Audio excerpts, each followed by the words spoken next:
Hi everyone, this is Candace Cubito for scrapbookpal.com. Here are some examples of the card I'm going to make today. It's a thank you card, obviously. It's a good card to make since the holidays brought many gifts we need to send thank yous for. Choosing colors can be difficult. If it is for you, look at a color wheel. Using colors next to each other will give you a pleasing result, as will colors across from each other on the color wheel. Stick with me and I'll show you how to make this card. I'm using an Avery Elle stamp set called Thanks Thanks. The neat thing about this is that it has 3 thanks of varying thicknesses. I'll use all 3. It also has some nice sentiments for the inside of the card. I'll use for your kindness. I'll be using many of Gina K's premium die cubes. I'll tell you about them later. I'll also be using Fawn's small stitched rectangle stackable dies. I'll be using the largest of the small dies. I already have it at my die cutting machine. I'll be using Picket Fence's life-changing brushes. They've been a big help to me for smooth blending on my cardstock. My panel measures 4 1/4 by 5 1/2 inches. It's larger than I need, but I'll cut it down later. I also need this purple tape. I tried other tapes and they tore my paper. This works so much better. The first 2 inks I'm using are pink ones. This one is called Bubblegum Pink. For a long time, I've been a terrible blender. I think I'm heavy-handed. I've had a hard time getting my inks to go smoothly on my cardstock. So this time I'm using these life-changing blender brushes. They really make a difference in my results. I'm not going to change my brush for the next ink, which is called Dusty Rose. I'm moving my tape up to make another stripe. I'm not going to worry if it isn't the same width.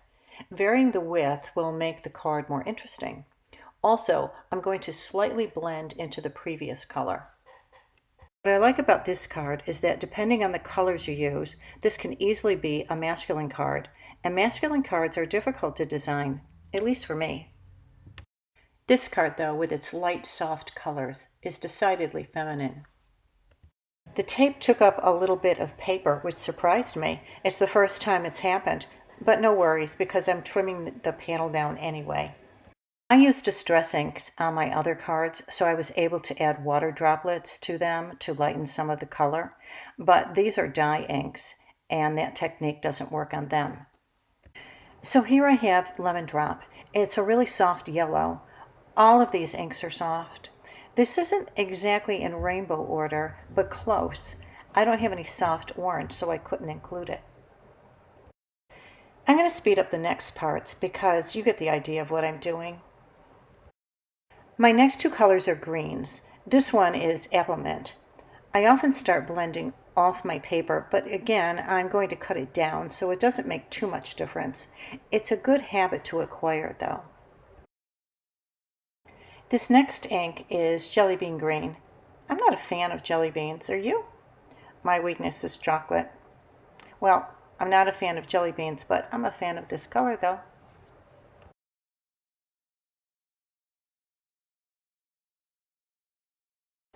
This is called Powder Blue. It's the darkest of the colors, so I'm making sure to tap off on a scrap piece of paper.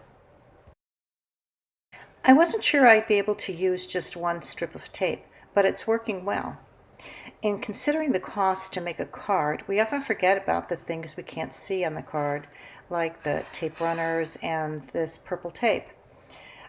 Even the coffee filters we use for the embossing powders. But it all adds up, so using 1 strip of tape is a good thing. Lovely Lavender is the lightest of the inks. I've had to go over this several times, and I finished up with Bubblegum Pink. I'm really happy with the results. I have the thanks set up already on my MISTI. It took me a little bit to get the spacing right. Fortunately, the MISTI has a grid on it, so that was very useful. On some of my thanks cards, I used black ink and embossed it, but this time I decided to make each thanks a different color. The first ink I'm using is Prickly Pear. I'm covering up the other thanks so as not to get any ink on them. I didn't clean my stamps as well as I thought, so you can see a little bit of the other two thanks. Fortunately, the placement is exactly the same as my last card, so it's not going to be a problem. The other good thing is that I practiced with these colors, so it's not black ink on the stamps, but the colors I'm using now. The first color of ink I used is Prickly Pear. Next I used Hot Red, and I finished up with Blue Denim. I had a splotchy look on the last thanks, so I rubbed the stamp and that evened out the color. I may have had some embossing ink residue on it. In any event, the problem was solved. I have a couple of boo-boos on my thanks. I'll work to fix them off camera. My main focus is showing you this technique in stamp set, so I'll just continue on. I'm using my embossing bag to get rid of any oils from my fingers. Next, I'm using my embossing ink, which is pretty discolored. It works fine though.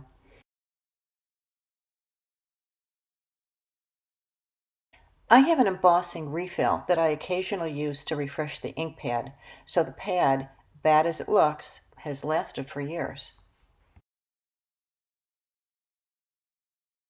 I usually stamp with the embossing pad twice. I find that that gives me the best coverage. I'm using Fawn's clear embossing powder. It lets me use any color ink underneath, and honestly, I use that more than any other colored embossing powder. I can be guaranteed good, clean results with it and not worry about any little powder being left behind, leaving little splotches. I turn on my heat gun off to the side when I start applying my embossing powder. That way, by the time I put the powder back in the jar, my gun is warmed up. That keeps my impatient self from putting the gun to the cardstock too early.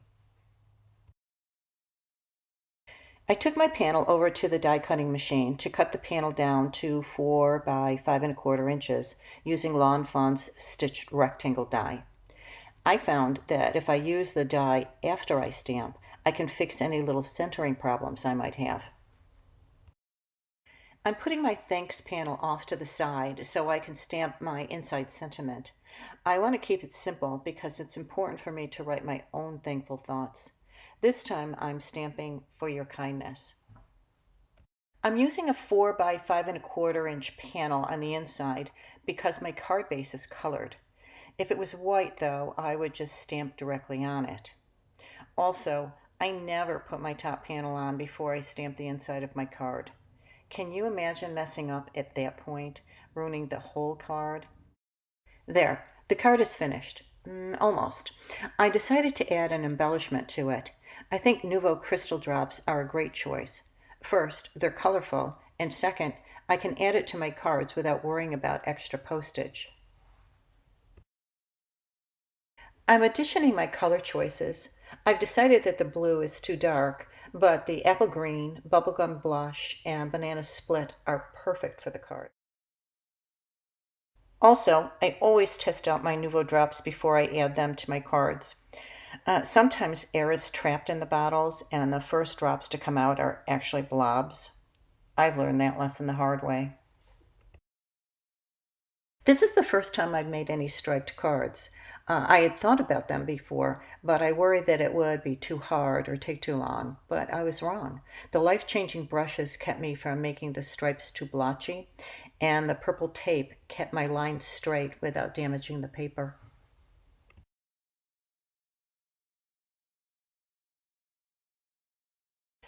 So here's my finished card. It was a lot of fun to make. Here are 2 other cards I made too. I used Distress ink on them. You can see I sprayed them with water to get that water dropped effect. If you enjoyed the video, please give it a like and don't forget to leave a comment. Also, don't forget to check out scrapbookpal.com for your card making supplies. Have a good day and come back for more videos. Bye now.